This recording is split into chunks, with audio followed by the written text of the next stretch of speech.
सुप्रभात। बीए प्रथम वर्ष के अंतर्गत आज हम संस्कृति और सभ्यता के बारे में अध्ययन करेंगे। संस्कृति शब्द की व्युत्पत्ति सम उपसर्ग पूर्वक क्रिय धातु से तीन प्रत्यय लगाकर हुई है। अतएव संस्कृति का शाब्दिक अर्थ है उत्तम प्रकार से किया गया कार्य। सामान्यतः समाज में रहने वाले शिष्ट मनुष्यों के सभी साहित्यिक, सामाजिक, राजनीतिक, आर्थिक, नैतिक, आध्यात्मिक एवं कलात्मक विचारों और कार्यकलापों को संस्कृति के अंतर्गत गिना जाता है। संस्कृति व्यक्तिनिष्ठ न होकर अनेक व्यक्तियों द्वारा किया गया एक बौद्धिक प्रयास है। अतएव संस्कृति किसी देश के नागरिकों का शताब्दियों में किया गया कार्य परिणाम है। किसी देश, जाति अथवा समाज के विशिष्ट पुरुषों के विचार, कार्य, वचन, आचार, व्यवहार तथा उनके द्वारा संस्थापित परंपराएं ही उस देश, जाति आदि की संस्कृति का निर्माण करती है। संस्कृति के मूल तत्व सुदूर प्रदेशों में एक से होते हैं, किंतु देश काल की विभिन्नताओं से संस्कृति में भी भेद उत्पन्न हो जाते हैं। प्रसिद्ध समाजशास्त्री रॉबर्ट विलस्ट्रीड का कहना है, यह संस्कृति ही है जो एक व्यक्ति को अन्य सब व्यक्तियों से, एक समूह को अन्य सभी समूहों से और एक समाज को दूसरे समाजों से पृथक करती है। वस्तुतः संस्कृति मानव जीवन के उन समस्त तत्वों की समष्टि का नाम है जिनकी धर्म और दर्शन से उत्पत्ति होकर कला, कौशल, समाज तथा व्यवहार में परिणति हो जाती है। समाजशास्त्रियों, दर्शन शास्त्रियों, राजनीतिज्ञों, काव्यकारों, शिक्षाविदों ने संस्कृति की अनेक परिभाषाएं दी हैं। कुछ परिभाषाएं इस प्रकार हैं। के.एम. मुंशी जी ने दी है, हमारे रहन सहन के पीछे जो हमारी मानसिक अवस्था, जो मानसिक प्रकृति है, जिसका उद्देश्य हमारे जीवन को परिष्कृत, शुद्ध और पवित्र बनाता है तथा अपने लक्ष्य को प्राप्त करता है, वही संस्कृति है। संस्कृति जीवन के प्रति हमारा दृष्टिकोण है। डॉक्टर संपूर्णानंद का कहना है, निरंतर प्रगतिशील मानव जीवन प्रकृति और मानव समाज के जिन जिन असंख्य प्रभावों एवं संस्कारों से संस्कृत व प्रभावित होता है, मानव का प्रत्येक विचार, प्रत्येक कृति संस्कृति नहीं है, पर जिन कामों से किसी देश विशेष के समस्त समाज पर कोई अमिट छाप पड़े, वही स्थायी प्रभाव ही संस्कृति है। संस्कृति वह आधारशिला है जिसके आश्रय से जाति, समाज व देश का विशाल भव्य प्रसाद निर्मित होता है। डॉक्टर सत्यकेतु विद्यालंकार का कहना है, मनुष्य अपनी बुद्धि का प्रयोग कर विचार और कर्म के क्षेत्र में जो सृजन करता है, उसको संस्कृति कहते हैं। वासुदेव शरण अग्रवाल का कहना है, संस्कृति का अर्थ है संस्कार संपन्न जीवन। ये संस्कार मन, कर्म और वचन के द्वारा उत्पन्न किए जाते हैं। विश्व के विराट मंच पर स्वयं प्रकृति इन संस्कारों को उत्पन्न करती है। रामधारी सिंह दिनकर का कहना है, संस्कृति एक ऐसा गुण है जो हमारे जीवन में छाया हुआ है, एक आत्मिक गुण है जो मनुष्य स्वभाव में उसी प्रकार व्याप्त है जिस प्रकार फूलों में सुगंध और दूध में मक्खन। इसका निर्माण एक या दो दिन में नहीं होता, युग युगांतर में होता है। सुमित्रा नंदन पंत का कहना है, संस्कृति को मैं मानवीय पदार्थ मानता हूँ जिसमें हमारे जीवन के सूक्ष्म स्थल दोनों धरातलों के सत्यों का समावेश तथा हमारे उधर चेतना शिखर का प्रकाश और समदिग्ध जीवन की मानसिक उपत्यकाओं की छायाएं गुम्फित है। उसके भीतर अध्यात्म, धर्म, नीति से लेकर सामाजिक रूढ़ि, रीति तथा व्यवहारों का सौंदर्य भी एक अंतर सामंजस्य ग्रहण कर लेता है। संस्कृति को हमें अपने हृदय की शिराओं में बहने वाला मनुष्यत्व का रुधिर कहना चाहिए। उपयुक्त परिभाषाओं से स्पष्ट हो जाता है कि संस्कृति का संबंध मानवीय बुद्धि, स्वभाव और उसकी मनोवृत्तियों से होता है। इन्हीं तत्वों की सहायता से व्यक्ति अपना विकास करता है। अतएव संस्कृति साध्य एवं साधन दोनों है। जब संस्कृति व्यक्ति तक सीमित रहती है तो व्यक्ति के व्यक्तित्व को, और जब वह संपूर्ण जाति में प्रसार पा जाती है तो वह राष्ट्रीय चेतना को विकसित करती है। उपयुक्त विवेचन से निष्कर्ष निकलता है कि संस्कृति किसी राष्ट्र के व्यक्तियों द्वारा प्रस्तुत किया गया ऐसा व्यवहार है जो आने वाले व्यक्तियों का आदर्श है, उनके द्वारा अनुकरणीय है और उन्हें सही अर्थों में सामाजिक बनाता है। सभ्यता सभ्यता शब्द की व्युत्पत्ति सभा शब्द में क्रमश यत, तल एवं ताप प्रत्ययों के योग से हुई है। सभा प्लस यत। सभ्य शब्द का अर्थ है सभा में बैठने योग्य, समाज में रहने योग्य।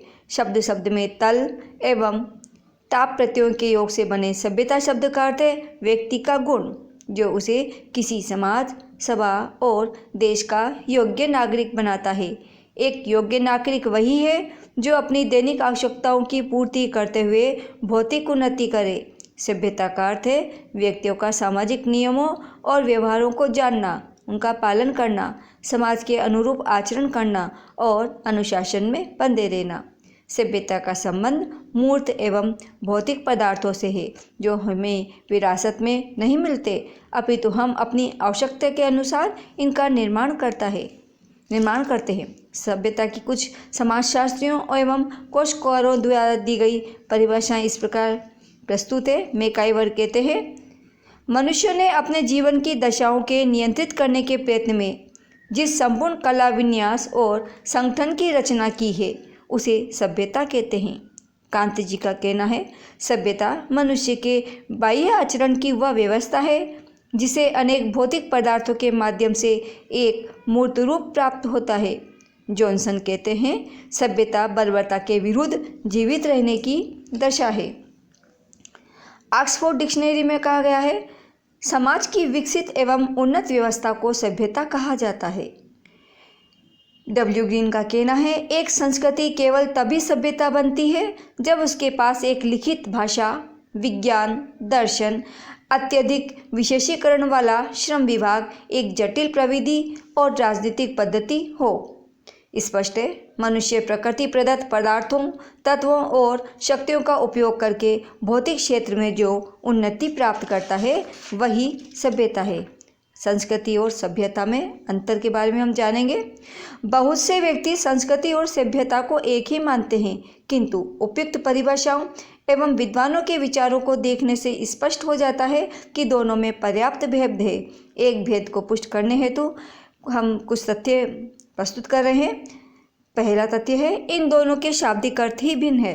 दूसरा, संस्कृति आध्यात्मिक उन्नति है और सभ्यता भौतिक उन्नति की परिचायिका है। संस्कृति का संबंध विशेष रूप से व्यक्ति के व्यक्तिगत कार्यों एवं आचरणों से है। सभ्यता का संबंध सामाजिक से है। सभ्यता को मापना संभव है, संस्कृति को मापना संभव नहीं है। इसीलिए एक देश की सभ्यता अर्थात भौतिक उन्नति को दूसरे देश की सभ्यता अर्थात भौतिक उन्नति से श्रेष्ठ सिद्ध किया जा सकता है, किंतु एक संस्कृति की श्रेष्ठता को दूसरी संस्कृति की श्रेष्ठता से तुलना नहीं हो सकती।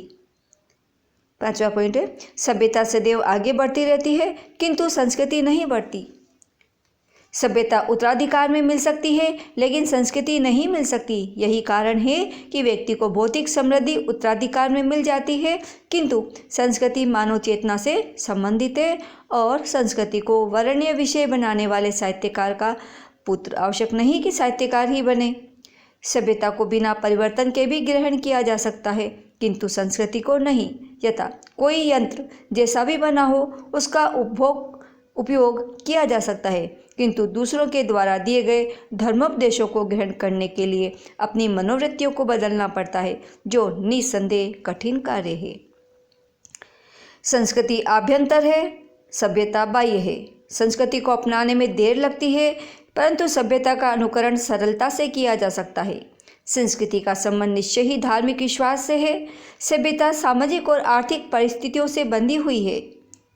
स्वामी श्री सत्यदेव जी परिव्राजक के अनुसार सभ्यता शरीर के मनोविकारों की द्योतक है, जबकि संस्कृति आत्मा के अभ्युत्थान की प्रदर्शिका है। सभ्यता का उत्थान मानव को प्रगतिवाद की ओर ले जाता है, जबकि संस्कृति मानव को अंतर्मुखी करके उसके सात्विक गुणों को प्रकट करती है।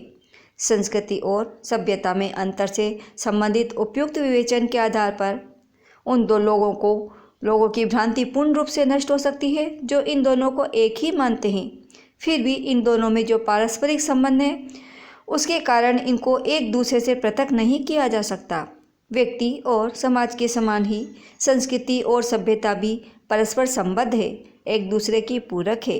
संस्कृति मनुष्य के व्यक्तिगत जीवन एवं आध्यात्मिक उत्कर्ष की परिचायिका है और सभ्यता उसके सामाजिक जीवन एवं भौतिक अभ्युत्थान की प्रदर्शिका है।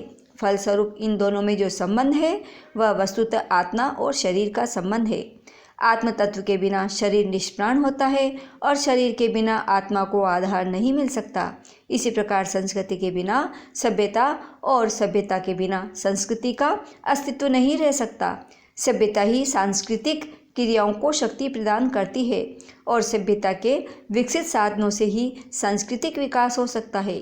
सभ्यता ही भौतिक पर्यावरण से संस्कृति के मानसिक पर्यावरण को प्रभावित करती है। संस्कृति सभ्यता की दिशा को प्रभावित करती है।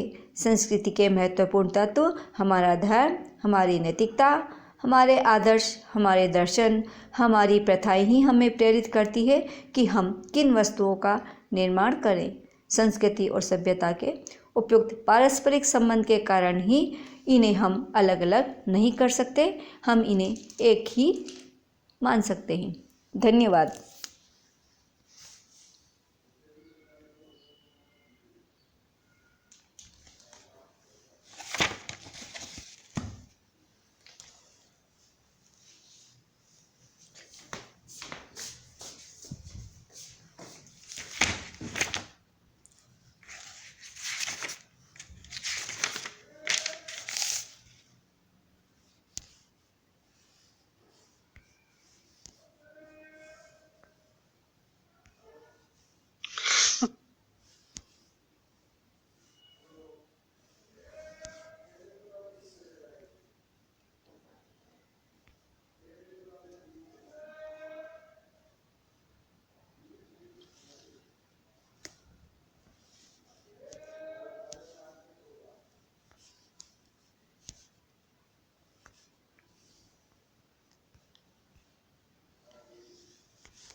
हाँ दीदी, आप कॉलेज जाओगे ना?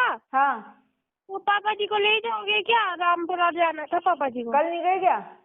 कल नहीं, आज अलग काम है, कल तो नहीं गए थे वो। अच्छा ठीक है, ठीक है, ठीक है। वो भी बोल देना ड्राइवर चंद्रमोहन अंकल जी को। वो क्या उसको सिद्ध क्या नाम है वो ड्राइवर? हाँ, क्या बोल दूंगी, वो ले लूंगी मैं भी। ठीक है ना? ठीक है, निकलते बस तैयार हो पापा। ठीक।